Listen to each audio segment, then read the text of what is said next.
All right, so Shadowdark's newest jungle-themed zine is here. Let's take a look today on Runeforged. Hey folks, I'm William. This is Runeforged. Welcome to the channel. Today I'm going to be giving my first impressions of Cursed Scroll 4, River of Night by Kelsey Dionne of the Arcane library. And if that name sounds familiar, that's because she is also the creator of Shadowdark RPG, the system for which this zine was written. And I'd have to say that Shadowdark is probably my tabletop RPG of choice at the current moment, and is certainly the one that I have been running the most recently. Also, I have previously reviewed the other 3 Cursed Scroll zines in this series, and I'll make sure to include a link to that playlist down in the video description if you'd like to check that out for yourself. And I have to say that overall, I think these are some really phenomenal zines. So with those things in mind, I do have really high expectations coming here into this 4th issue of Cursed Scroll. And I did want to let you know that we are doing a little bit of a different format today than usual. This is probably going to be a fairly raw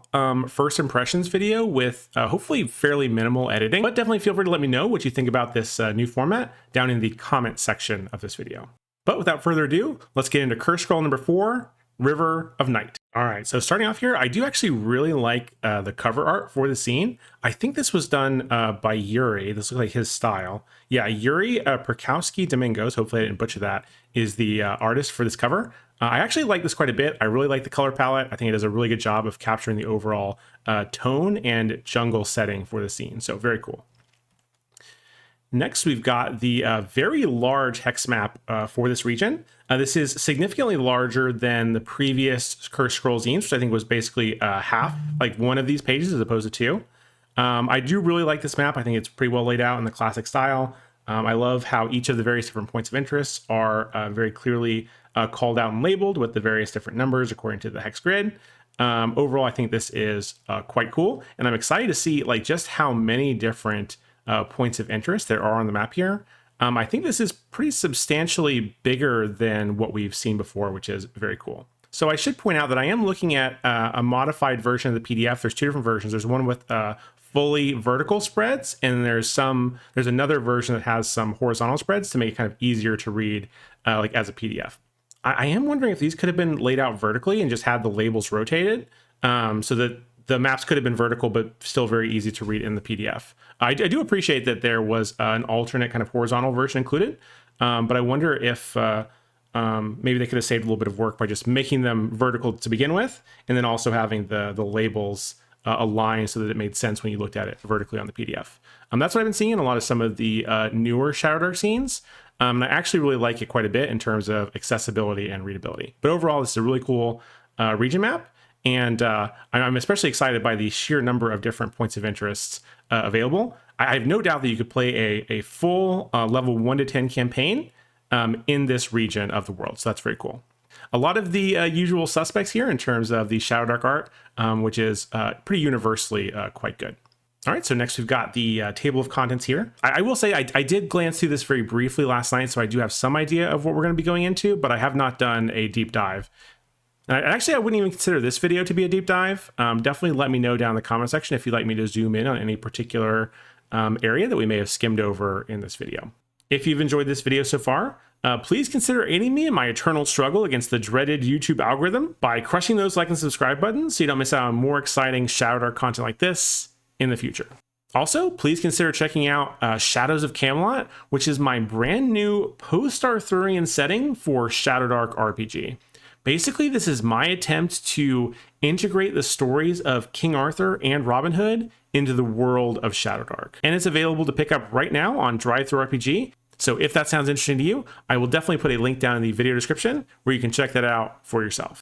But without further ado, let's get back into Cursed Scroll 4, River of Night. Next, we've got a quick 1-page introduction to the overall setting, kind of setting the tone for the jungle adventure.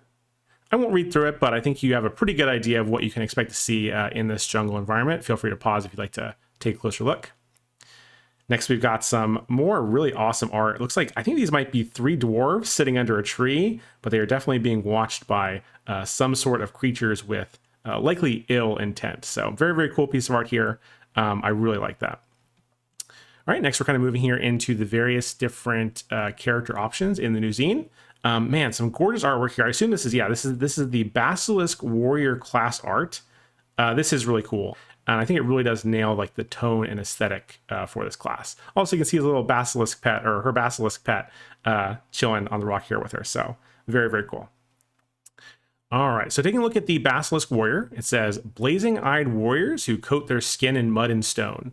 Their ancient combat style mimics the basilisk's regal poise and ferocious strikes.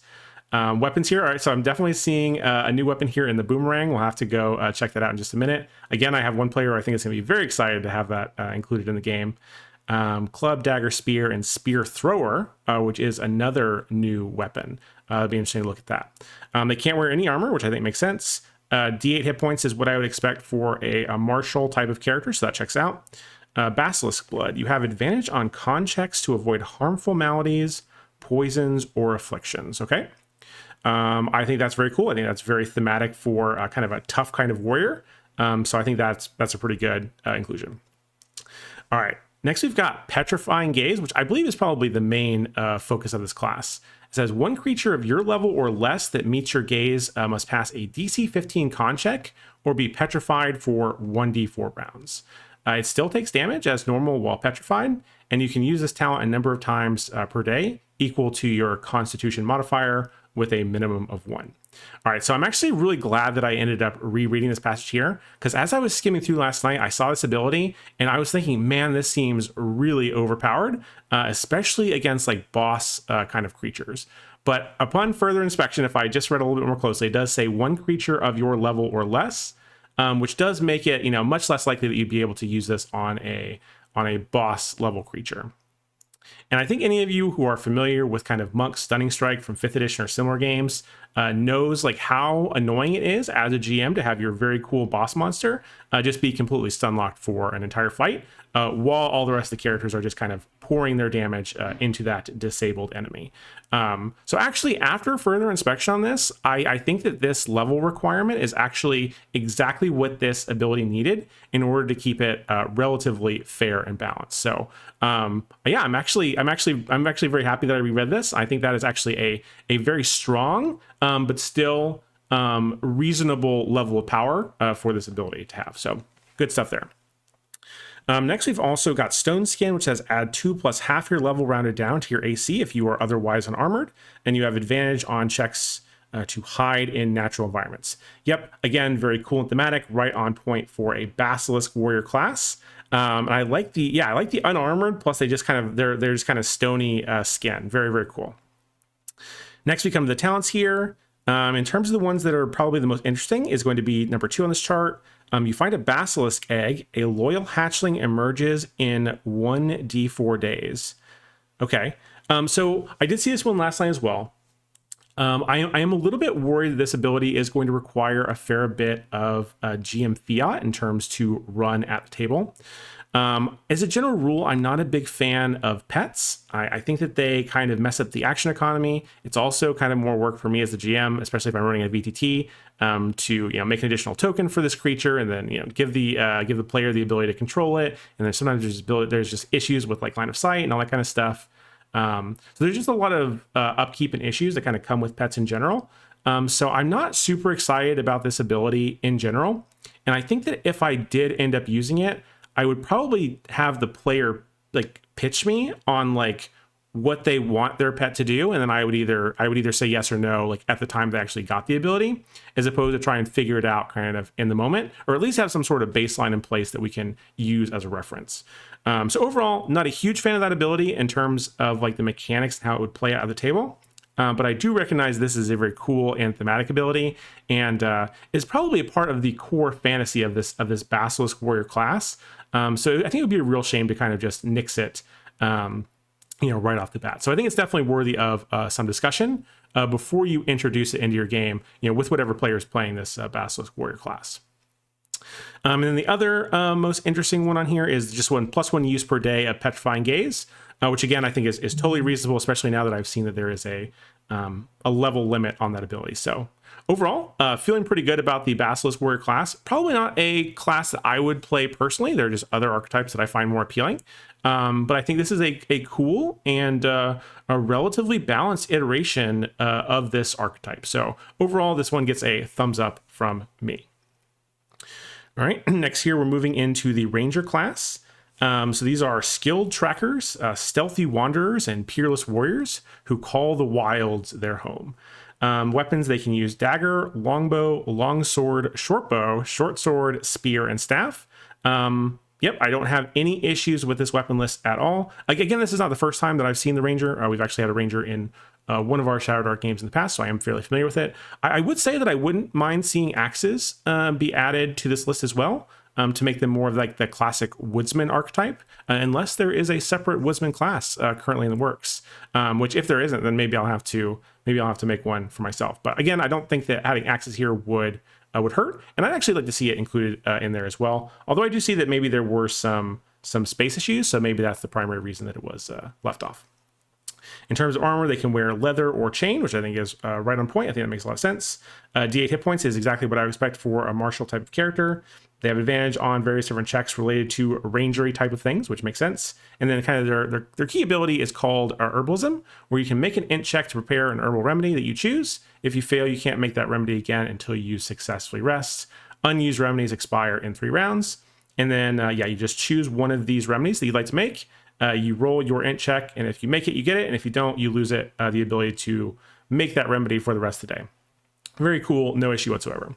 In terms of the ranger talents, the big one here is if you roll a 2, you deal d12 damage with one weapon type that you choose, and that is obviously quite powerful because you're probably going to be bumping up. You could bump your dagger, your longbow, your longsword, so you're bumping up like a d4, a d6, or a d8 most likely, all the way up to a d12, and that is a fairly substantial amount of additional damage for your chosen weapon.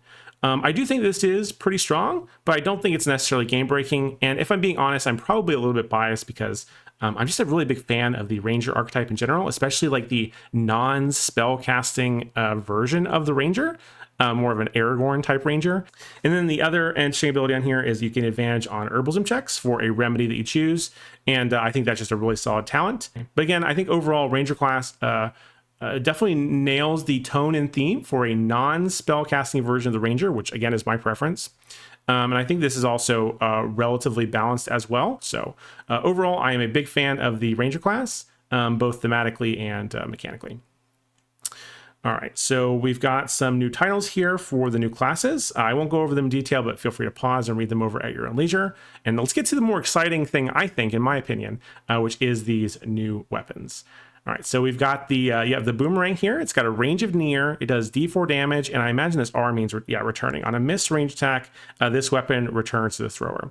Interesting that it doesn't come back on a hit as well. I mean, that definitely makes sense from like a realism point of view. I definitely feel like in other games you do see that even when the boomerang hits, it comes back to you. But I think this is a totally fine implementation and is a pretty interesting competitor for like a throwing dagger type weapon. And again, I think I have a player who's going to like these boomerangs quite a bit, and is probably going to include them on many, if not all, of his characters moving forward. Next, we've got obsidian versions of several different weapons here: club, dagger, spear.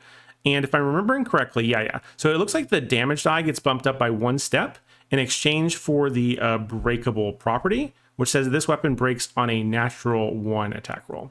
And I actually like this quite a bit. I think it's a good you're getting a benefit, but there's also a drawback included as well. And I really like that in terms of the overall balance for these abilities. And I think they are a very good inclusion, again, both thematically and mechanically. So I'm a big fan of these obsidian weapons. In terms of the the spear thrower, when used to throw a spear, increases the spear's range too far. Okay, that's really interesting. So I think by default, the spear is a close/near weapon, so you can throw it at near distance. But when you're using this spear thrower, you can make it shoot as far as I think a longbow shoots far. So that's kind of interesting, and I think it's definitely again very thematic for the jungle theme setting. So I'm not mad about that. I think that's a pretty interesting weapon overall. All right, so scrolling down here, next we've got a list of these druid spells. Again, these are wizard spells that are kind of locked to neutrally aligned wizards. It looks like we got a pretty good amount of variety here. So 4, 8, 12, 14, so 16 new spells for druids in particular.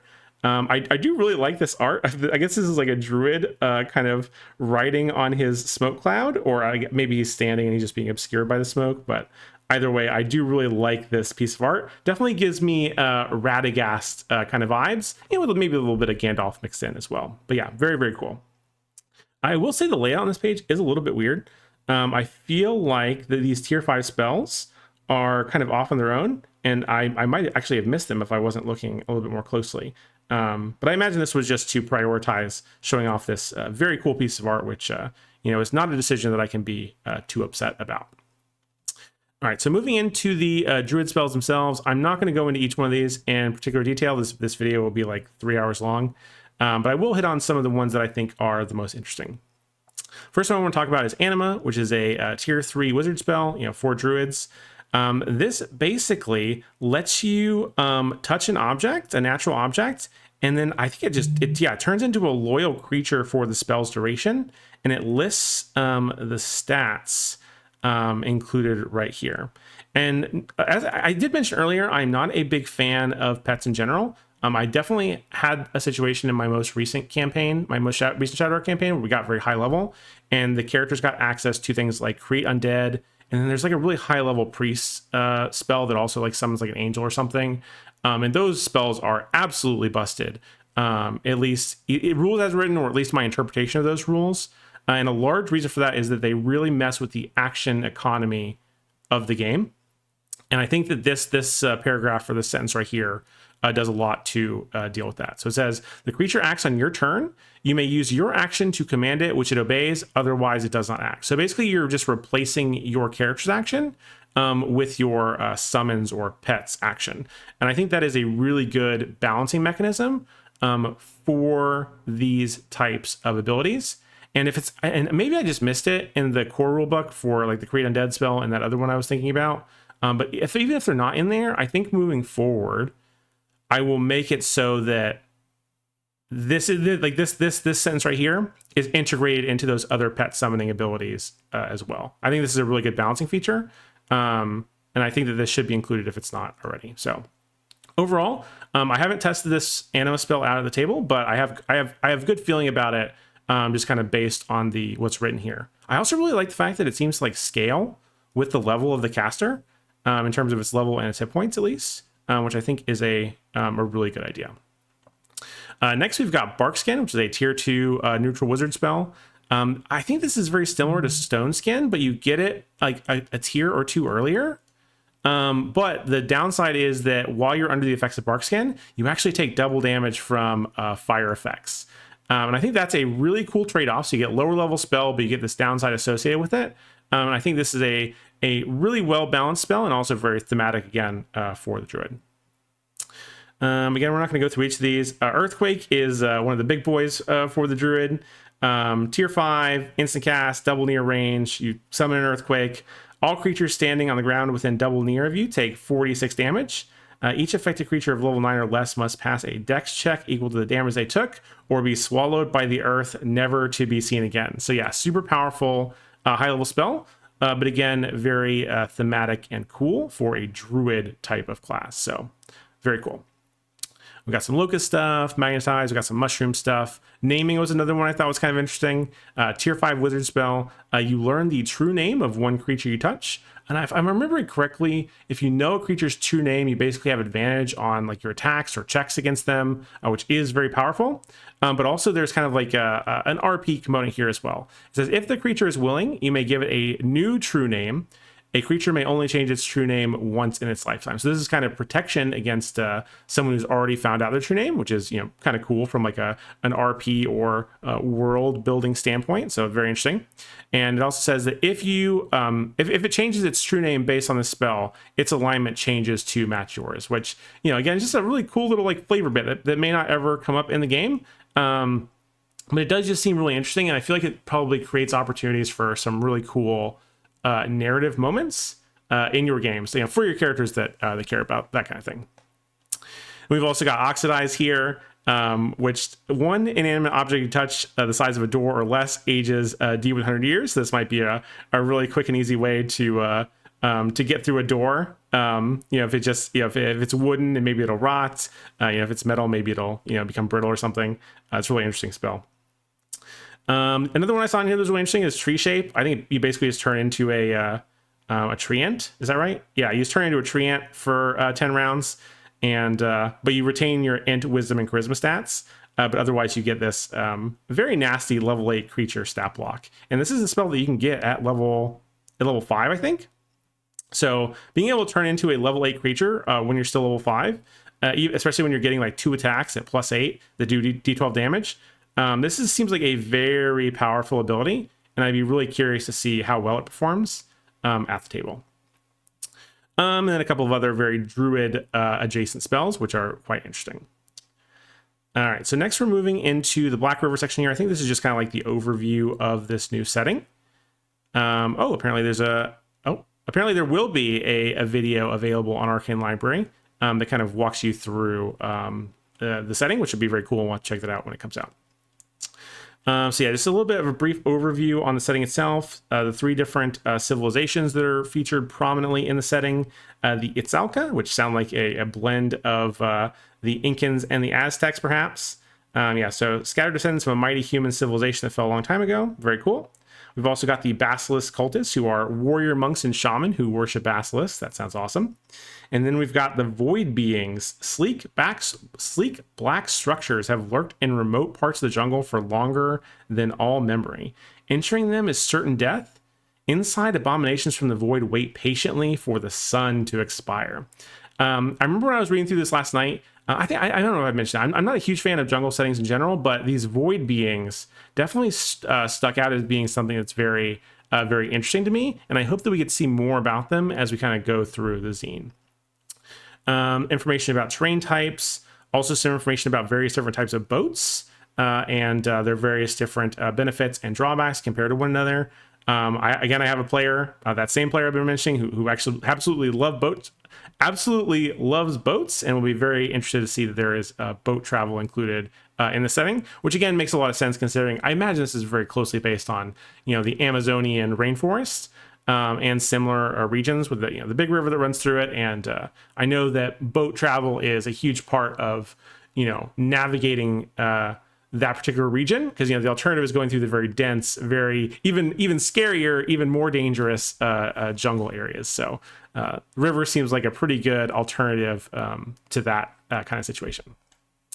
Next, we've got a D12 table for various different rumors for the setting. I'm not going to go through these, but again, feel free to pause and read through them at your own leisure. Okay, so next we've got a little bit of section on the new rules for hex crawling. Again, I did have a little bit of time to read through these last night. I haven't done a deep dive, compare and contrast from the new to the old system, but I will just say, like, right off the bat, my initial impressions are, without doing like a check against the other ones, this seems much simpler and more intuitive to me than the previous hex crawling system. I can't really articulate why exactly. Maybe we'll do another video kind of deep diving exactly why I feel that way.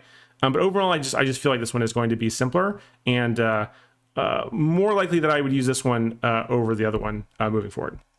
I also really like kind of the trade-off. I don't remember if this was in the original or not, but I really like the trade-off between you can either make one attempt to forage for food per day, or you can attempt to push and get some additional distance traveled if you're trying to get somewhere particularly quickly. And I just like this. I really like this decision point between having to forage or choosing to gain more ground than you otherwise would have. I think that's a good trade-off.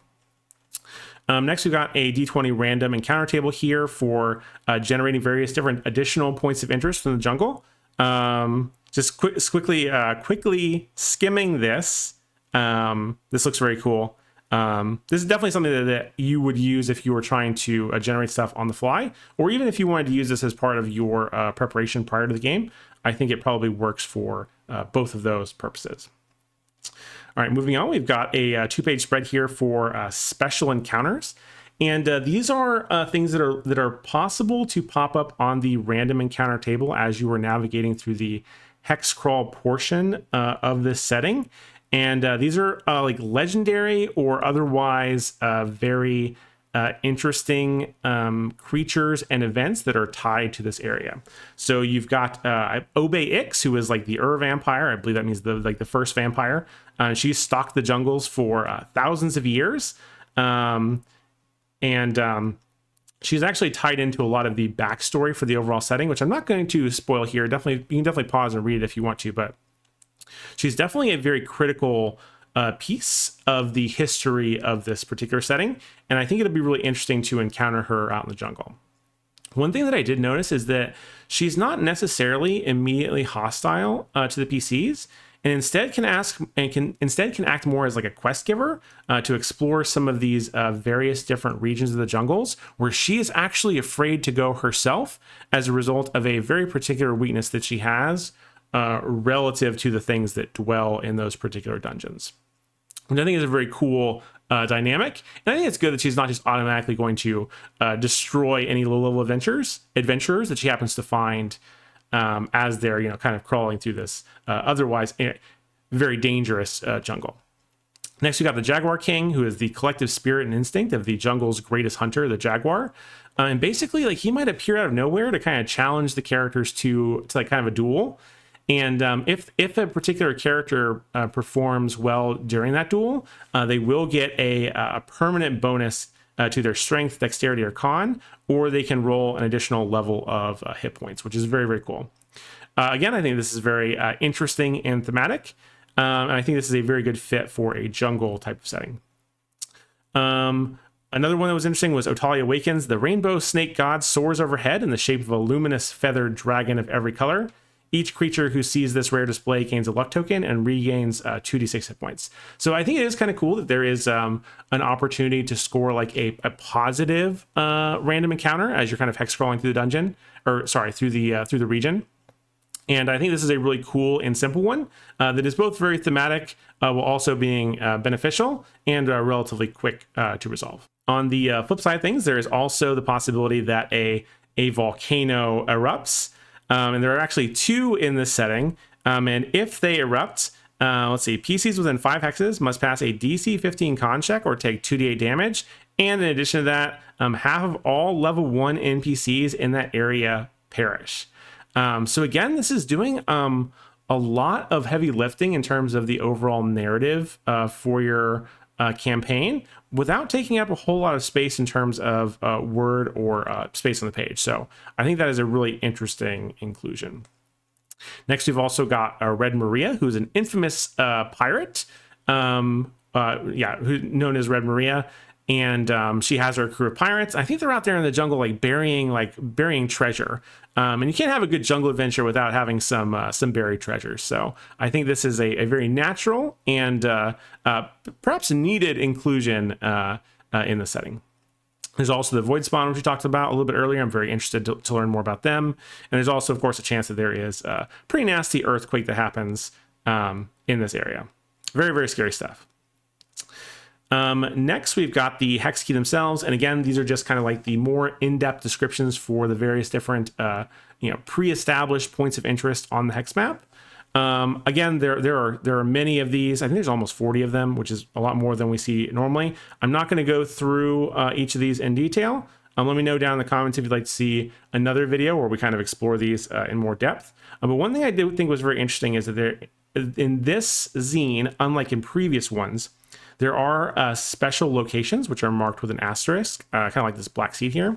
And these are locations where there is one of the mini dungeons that's associated with this particular hex. So you can get a little bit of information, like general information here in the hex key. But then if you want to actually go explore that dungeon, there's a whole it's basically a one-page dungeon for each one of these different areas that's marked with an asterisk. But I think it's very cool. And again, as I mentioned earlier, I'm a fan of having more but smaller dungeons rather than a fewer number of large dungeons. Just in general, that's kind of my preference.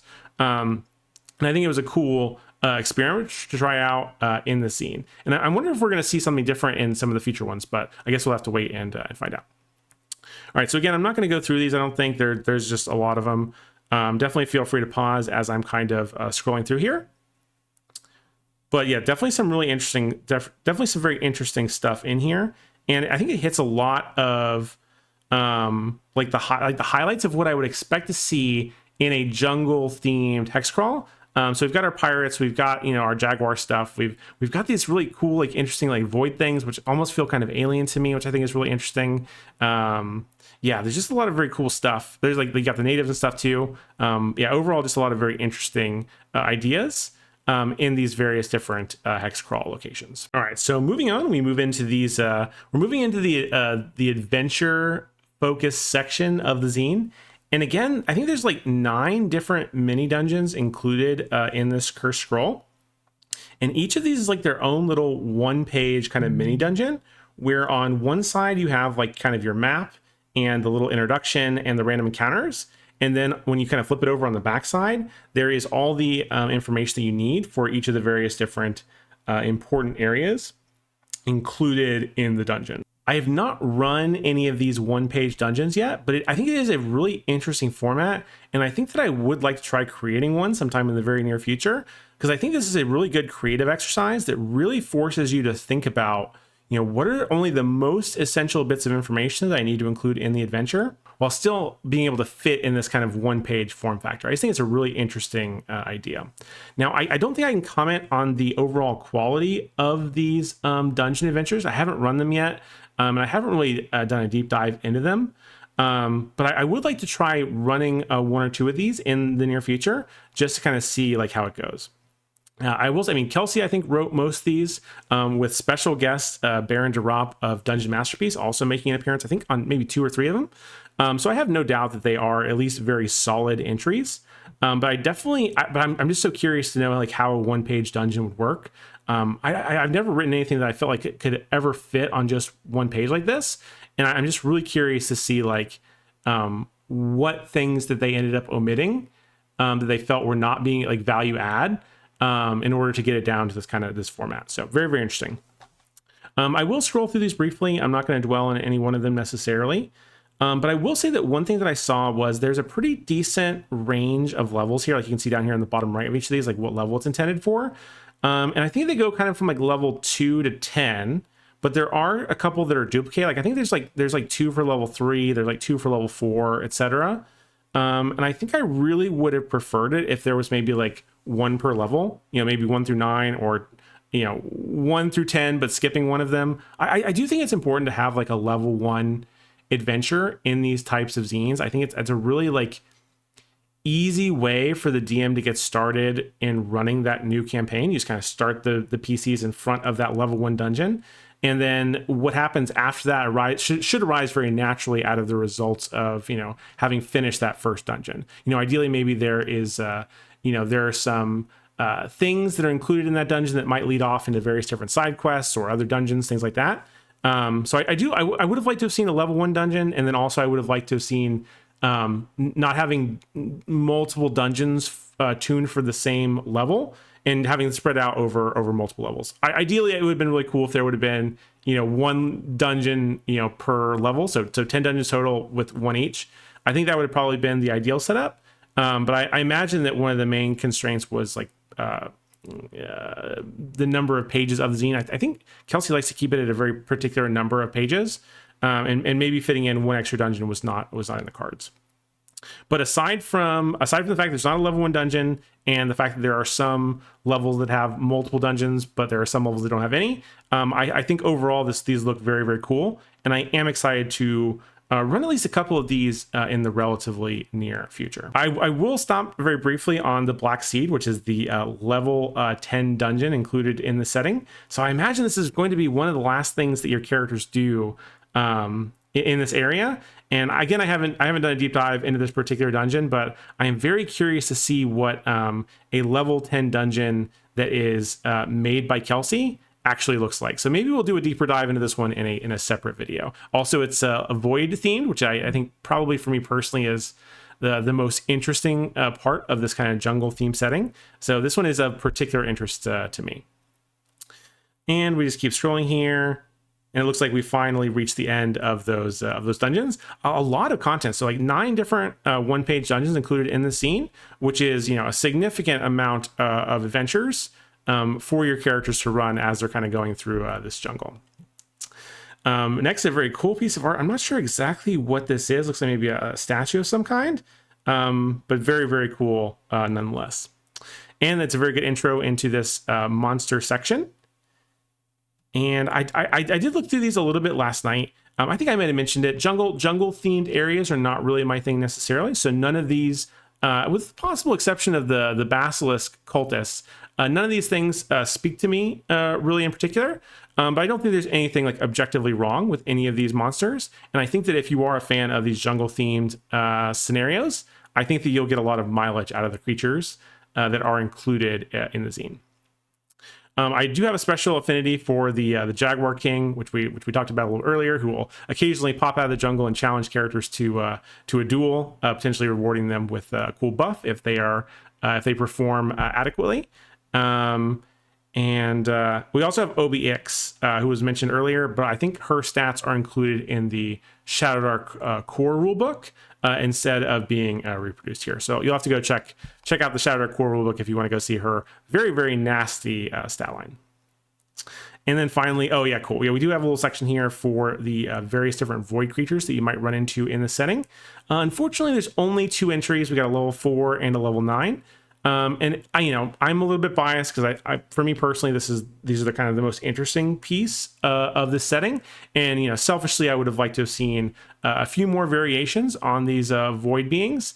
I don't know if 2 different creature types is going to be enough variety to get everything that I would want out of that kind of narrative arc, for the setting. But again, I haven't run this yet, so maybe 2 is just fine. We got a page here about all of Kelsey's cool links. One thing I will say, if you're not a member of the newsletter yet, you should absolutely sign up for that. Kelsey, I think she only does maybe 1 email a month, and maybe a couple more around Kickstarter time, but she's very judicious about her use of the email list. And I just feel like there's really great value in every email that she sends out.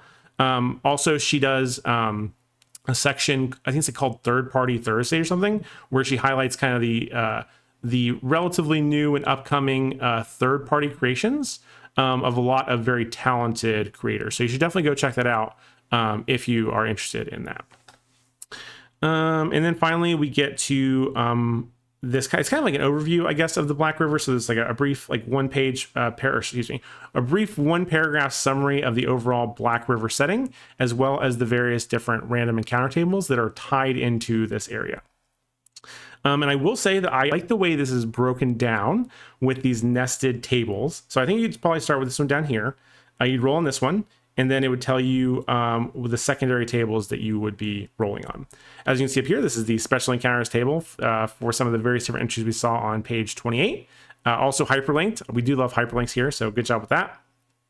I think in particular, I think the special encounters are obviously the most interesting ones. They're called out separately, but also a ton of other cool possible encounters here in this particular setting. And one thing I do also really like that I have started seeing other creators do as well is that they've broken their random encounters down into day encounters and night encounters. And again, that just adds a little bit more variety to the types of monsters that you might encounter in the setting, and also creates some decision points around how you want to handle traveling in the day versus traveling at night. But yeah, very, very interesting. I think these are very solid encounter tables based on what I've looked at. Very solid based on what I've looked at. I am curious. I think in previous zines, previous Cursed Scroll zines, this section has been towards the front of the book. And I think I prefer that if for no other reason than I really like these kind of 1 paragraph little breakdowns of the setting. And I think it's really useful to have those earlier in the book rather than later, because this could be helpful for giving context for the rest of what you're about to read. I'd be curious to know why the decision was made to move these to the back. I'm sure there's a good reason, but I'm just curious to know what it is as someone who's also very interested in layout. I imagine there was a very good reason for making the change. So I'd be curious to know what that was. All right. So what are my overall first impressions of Cursed Scroll 4, River of Night?